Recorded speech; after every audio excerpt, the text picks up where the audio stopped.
What is up, guys? Welcome back to another video. In today's video, man, we're going to be going over the Soviet gear and the rank requirements for the Soviet gear here in the arsenal. Yesterday we went over the vehicles, so today we're just going to cut straight to the case, Jesus, and go straight for the arsenal equipment. Side note here, real quick, before we start.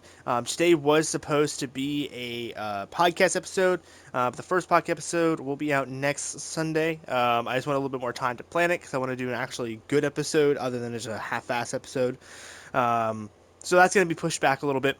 So today, let's go over the arsenal.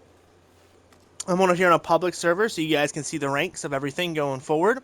So, same thing as the American team for privates. When you load in, you're going to see the Makarov.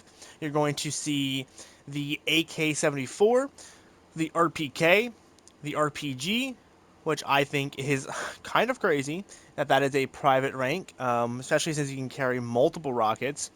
And then obviously some mags. You can also get the rockets, and you can get the 40 Mike as well, or the Russian 40 Mike, as well as a bayonet and the two different types of muzzle brakes.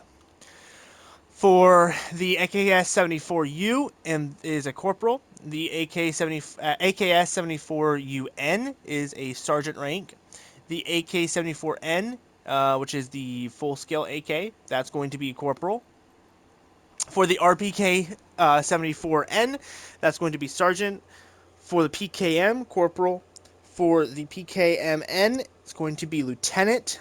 And for the sniper, you only have to be a corporal, which, if I remember correctly, is the same as the American team, but I believe the scope is the same as the American team as well, where it's a sergeant. So if you're sniping and you're not a sergeant, you're going to be iron sight sniping.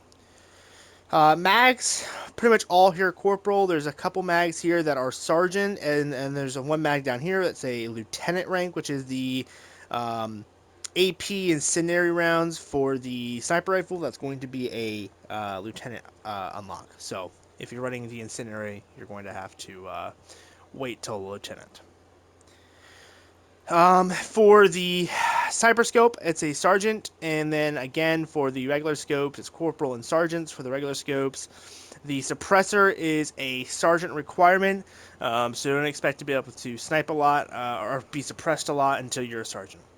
Landmines, corporal, same as the Americans, same with the detonator and the detonation block. Both of those are sergeant. You have to be a captain in order to use the fragmentation shell for the mortars. And then for the other two mortar shells, you have to be corporal. And for the mortar ammo box, you're going to also have to be a corporal. Let's move over to the clothes. Check out them.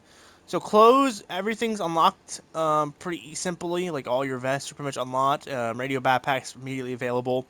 You actually lose one of your binoculars. One of the binoculars, the B12 specifically, is a rank sergeant. So if you want the 12 times fixed power modification, you're going to have to wait till sergeant. The supply bag is going to be a sergeant rank requirement.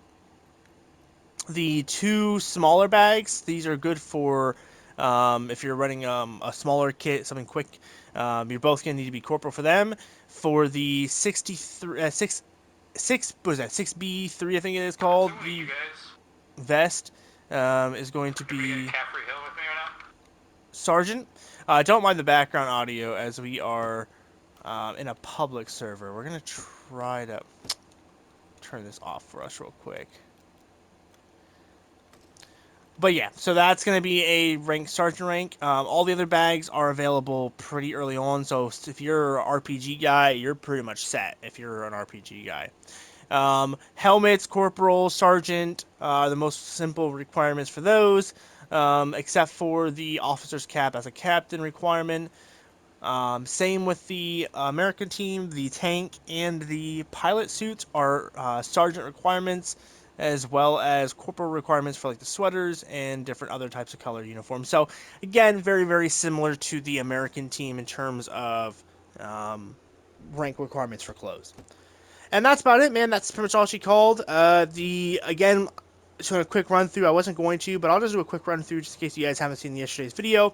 All the vehicles are the same rank, so They're not different than they were last time. The only addition is there's now new vehicles, so those are now the new ranks, which were added to the ranks that didn't have anything to them originally.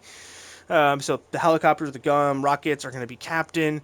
The LAV and the new BRDM, those two are lieutenant ranks. So just keep that in mind going forward. But that is the rank requirements for the Soviet teams. So now we've covered both Soviets and the Russian Americans. So I do not believe there's any other teams that have rank requirements. I believe the FIA and the civilians are used specifically in Game Masters as well as in the what is it called? The combat arms, I think it is, or whatever that game mode that you can play with teammates and you fight against AI. Um, I believe that one does not require ranks, so those don't have a rank requirement. So we are pretty much caught up now with the rank system. I may go into another video on how to rank up faster, but I'm still kind of figuring that out myself, so that might be a little while till that's out. But with that being said, man, thank you guys so much for watching, and I'll see you guys in the next episode. Later.